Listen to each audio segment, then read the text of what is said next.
আমি যেহেতু ভর্তা করব, পেঁয়াজগুলোকে আমি হালকা তেলে নিতেছি। ভর্তার জন্য এক পিস জাটকা মাছ নিয়ে নিলাম। এটাকে আগে সুন্দর করে ভেজে নিব। দিয়ে দিতেছি কাঁচামরিচ, এখানে ভেন্ডি এবং বরবটি, আলু আছে, পটলের ছোটলা, দেশি রসুন দিয়ে দিলাম। তো আমার ভেন্ডি আমি সুন্দর করে ভেন্ডি এবং যে উপকরণগুলো নিয়েছি তেলের মধ্যে সুন্দর করে তেলে নিলাম। এই পর্যায়ে ভর্তাটা বাটলে খেতে অনেক ভালো লাগবে। দেখুন খুব সুন্দর একটা পোড়া পোড়া কালার আসতেছে। এটা কিন্তু ভর্তাটা খেতে অনেক লোভনীয় হবে। তাছাড়া এখানে মাছটা ভেজে নিয়েছি আর এখানে কাঁচামরিচ দেওয়া আছে, তার সাথে আমি শুকনো মরিচ চালাগুলো দিব অবশ্যই। এখানে ভর্তা বাটতেছি, অবশ্য আপনাদের কাছে ভালো লাগলে আমার পাশে থাকবেন। তবে ফার্স্টে মাছটাকে বেটে নিব, কারণ যেহেতু এটা জাটকা মাছ, এটাতে অনেক কাটা থাকবে। তার সাথে শুকনো মরিচগুলো আমি হালকা তেলে নিয়েছি।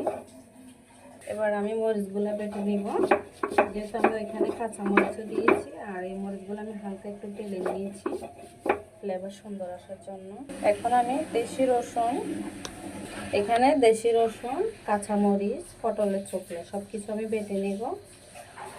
আর এগুলো বাটলে ভর্তার টেস্টটা অনেক ভালো আসবে। আর বাকিগুলো আমি অল্প হাতে মাখিয়ে নিব, মাখিয়ে আজকে ভর্তাটা করবো। যেহেতু মাছে কাঁটা, এটা বাটা ছাড়া খাওয়া যাবে না। আর তাছাড়া কাঁচামরিচগুলো আমি এখানে বেটে নিলাম, শুকনো মরিচটা আমি বেটে নিলাম। তো সব কিছু বেটে নিলাম। এ পর্যায়ে আমি আলতো হাতে সব কিছু মাখিয়ে নিব। আমার স্বাদ মতো আমি এখানে লবণ দিয়ে দিলাম। তারপরে এখানে আমি পেঁয়াজ দিব। এটা আমি সব আগে হাতের সাহায্যে বেটে দিব। দেখুন যা যা আমি উপকরণ নিয়েছি ভর্তার জন্য সব কিছু এখানে আমি নিয়ে নিতেছি।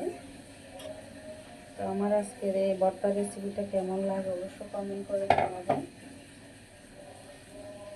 তাছাড়া এখানে আমি কাঁচা পেঁয়াজ অর্ধেকটা আগে ব্যবহার করেছি বাটাতে, অর্ধেকটা এখন দিয়েছি, বাকিটা আমি দিব লাস্টে। তো আমার এই রেসিপিটা কেমন হতেছে অবশ্যই জানাবেন। আলতো হাতে একটু বেটে নিলাম, টেস্টটা ভালো আসবে।